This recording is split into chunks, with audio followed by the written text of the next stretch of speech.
வச்சிருக்க பையனா பையனா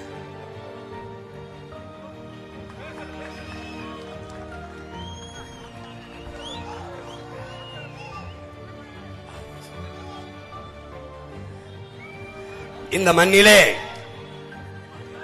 அங்கே பிள்ளை அங்கே கொடு வச்சுக்கடா கையில் வச்சுக்க. இந்த மண்ணிலே தமிழ் பேரினத்தில் தோன்றிய மகத்தான புரட்சியாளர்கள் ஒருவன் என் தாத்தன் கலியபெருமாள், இன்னொருவன் அவன் சமகாலத்திலே தோன்றிய ஒப்பற்ற புரட்சியாளன் தமிழின விடுதலைக்கும் தமிழர் உரிமைக்குமாக அரும்பாடு ஆற்றி இன்னுயிரை ஈந்த ஒரு மாபெரும் வீரன் என் அண்ணன் பொன்பரப்பி தமிழரசன் பெயரை தமிழ் அரசன் தமிழ் அரசன் தமிழ் அரசன் என்ற பெயரை இந்த மகனுக்கு சூட்டுகிறேன். என் அண்ணன் தமிழரசனை போல இந்த மண்ணுக்கும் மக்களுக்கும் சாதி மத உணர்ச்சிகளை கடந்து மொழியின பற்றுக்கொண்டு தாழ்ந்து வீழ்ந்து கிடந்த தமிழ் பேரினம் மேடல வேண்டும், பெருமையோடு வாழ வேண்டும் என்று அவர்கள் தமிழரசன் தாத்தா கலியபெருமானின் பேரனும் உடன் பிறந்த தம்பி தங்கைகளும் போராடுவது போல எதிர்காலத்தில் இந்த பிஞ்சு மகன் போராடுவான் என்கிற உறுதியோடு அவனுக்கு தமிழரசன் என்ற பெயரை சூட்டி மகிழ்கிறேன். ரொம்ப நன்றி, ரொம்ப நன்றி, ரொம்ப நன்றி. எங்கேயாவது இந்த தமிழ்நாட்டு அரசியல்ல இவன் தான் கூட்டத்துக்கு ஆள் காசு கொடுத்து கூட்டி வருவான், குவாட்டர் சாப்பாடு கொடுத்து இவன் தான் ஓட்டுக்கு காசு கொடுப்பான். 1000 தரேன் 500 தரேன்னு பச்சை பச்சை பிள்ளைய அப்பா அம்மா தின்பண்டம் வாங்கி கொடுக்கிற காசை சேமிச்சு சேமிச்சு தன் மகனுக்கு தன் பிள்ளைகளுக்கு ஒரு தாய் ஒரு மின் பணியாளர் எலக்ட்ரீஷியன் அண்ணா 50 ரூபாய் இதான் இருக்கு வச்சுக்க வச்சுக்கன்னு என் தம்பி திருக்கோயிலூர்ல பேசிட்டு இருந்தேன். அவன் வந்தான் வந்து நன்றி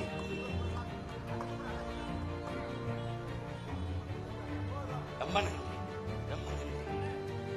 இந்த பேரன்புதான் நான் பெற்ற வெற்றி.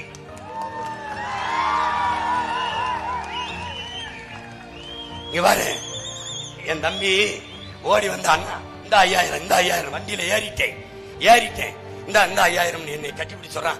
அண்ணே நான் முடிவிட்டேன் 5 நாளா உனக்கு கொடுக்கணும்னு சேமிச்சு இந்த 5000 கொடுக்கிறேன்னு. அந்த தம்பியின் பேரன்பு இவர்களுடைய பேரன்பு இதாண்டா நான் இந்த களத்தில் கண்ட வெற்றி. தமிழ் பேரினம் விழித்துக் கொண்டது, தன் மாண்போட வாழ தொடங்குகிறது. அந்த தம்பிக்காக இந்த மக்களுக்காக இந்த பிள்ளைகளுக்காகவாது உங்கள் பிள்ளைகள் வென்று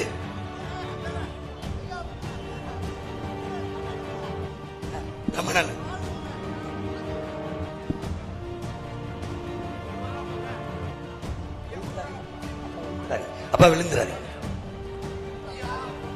மிக்க நன்றி, மிக்க நன்றி, மிக்க நன்றி. நோட்டை கொடுத்தா ஓட்ட போடுகிற கூட்டத்தில் நோட்டை கொடுத்து ஓட்ட போடுகிற ஒரு கூட்டம் என் மக்கள் தாண்டா. ஒண்ணுமில்ல, எனக்கு பின்னாடி எதுவும் இல்ல. சாதி மத அப்ப அமைச்சர் அதெல்லாம் கிடையாது. சாதாரண மகனை 36 லட்சம் வாக்கை போட்டு 3வது பெரிய கட்சியாக உயர்த்தியவர்கள் என் மக்கள் தான்.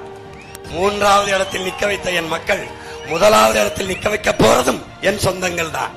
அவர்களுக்கு தெரியும் காரைக்குடி தொகுதியில் நிற்கிறான் சீமான், அவன் காரைக்குடிக்கு மட்டுமானவன் அல்ல, ஒட்டுமொத்த தமிழ் குடிக்குமான மகன் என்பதை என் மக்களுக்கு தெரியும். அறிவார்ந்த தமிழ் சமூக மக்கள், இன உணர்வும் மான உணர்வும் கொண்ட என் உயிர் சொந்தங்களே, உங்கள் மதிப்புமிக்க வாக்கை உங்களுக்கு நீங்களே செலுத்தி வெற்றியடையுங்கள். உங்களுக்கு நீங்களே செலுத்தும் சின்னம் விவசாய சின்னம். நன்றி, வணக்கம். நாம் தமிழர்.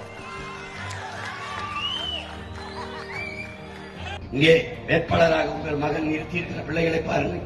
யார் இவர்கள்? யார்? என் தங்கை சுமதியா, என் தம்பி கீர்த்திவாசன், மந்திரி மகனா, முதலமைச்சர் பேரனா? யார்?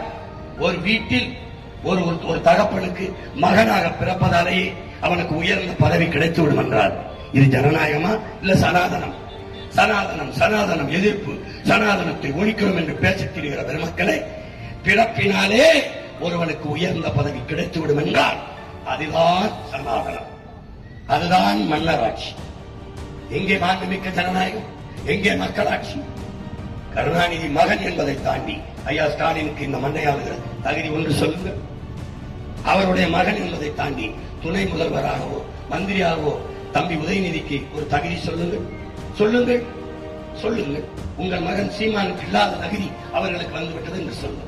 கருணாநிதிக்கு மகனா பிறந்தால்தான் பதவி கிடைக்கும் என்றார். இது மாதிரி ஒரு கொடுமை. இது ஜனநாயக நாடு, மக்களாட்சி நாடு, சனாதனத்துக்கு அவர்கள் எதிரானவர்கள் என்றால் எப்படி நீங்கள் நம்புகிறீர்கள்? எப்படி எப்படி? இந்திரா காந்தி மகன் என்பதற்காக ராஜீவ் காந்திக்கு பதவி, ராஜீவ் காந்தியின் மகன் என்பதற்காக மகள் மனைவி என்பதற்காக சோனியா காந்திக்கு பதவி, ராஜீவ் காந்தி சோனியா காந்தி மகன் என்பதற்காக பிரியங்கா காந்திக்கும் ராகுல் காந்திக்கும் பதவி. இது என்னது? என்னது? இவர்தான் மக்களாட்சியின் காவலர்கள், மாண்புமிக்க மக்களாட்சியின் மகத்தான தலைவர்கள். கியவன் வரும்போது வீதியில் வந்து சனாதனம் ஒழிப்போம், சனாதனத்தை ஒழிப்போம். அதுக்கு தான் உங்களை முதல்ல ஒழிக்கணும்னு நினைக்கணும். அதுக்கு தான் உங்களை ஒழிக்கணும் நினைக்கணும். வைத்தியக்காரன் பிஜேபி வந்துடும். டிஎம்கே ஒரு வீரம் மாதிரி நான் சொல்றா, நான் இருக்கிற வரை வராது அப்படி சொல்றா. எப்பேற்பட்ட தலைவனின் மகன் நான். என் தலைவன் தமிழீழ நாட்டிலே தன் படையோட கையில துவக்கோட நிக்கிற போது என் மீனவனை ஒருத்தனை சிங்கள கடற்பட்டு தொட்டுச்சாடா, தொட்டுச்சா. இந்த நாட்டு குடிகளுக்கு பாதுகாவலான காவல் தெய்வமடா என் தலைமை. அவன் அந்த இடத்துல இல்ல, 840 மீனவன் உயிரோடு இல்ல. சொல்லணும்டா. 3 தான் கட்டணம் இல்லாம தருவேன். படிக்க கல்வி, குடிக்க நீர், பார்க்க நல்ல வைத்தியம். இது 3ஐயும் உலகில் என்ன தரம் என்று சொல்கிறார்களோ அந்த தரத்தை இனி தமிழ்நாட்டின் தரம் என்ற அளவுக்கு உயர்த்தி உமாக தருவேன். மற்றது எதையும் தரமாட்டேன், கட்டணம் இல்லாமல் தரமாட்டேன். தருவேன், சிறப்பா தருவேன். தடை இல்லாம மின்சாரம், தடை இல்லாம எரிகாற்று, பசி என்ற சொல் இல்லாம நானே உணவை வேளாண்மை செய்து விளைய வைப்பேன். நான் எல்லா இடத்திலும் வேலை செய்வேன். நீ இங்கே இரு, குன்னத்திலே இரு, பெரம்பலூர்ல இரு, அரியலூர்ல இரு, அரசாங்க வேலை நான் தானே. நீ வராத, திருச்சி கூட வர வேண்டாம். 5 தலைநகரை பிரிக்கிற உன் மகன். தலைநகரை மாற்றுவோம், தமிழகத்தை மாற்றுவோம். நான் சொல்லும்போது சிரிச்சா.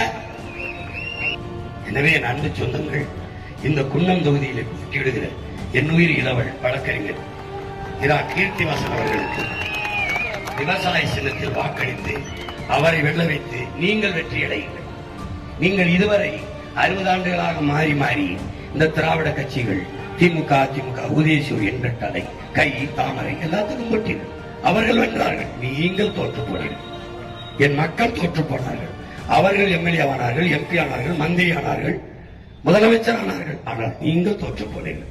இம்முறை என் பிள்ளைகளுக்கு வாக்கு செலுத்தி அவர்களை வெல்ல வையுங்கள். நீங்களும் வெற்றியடையுங்கள்.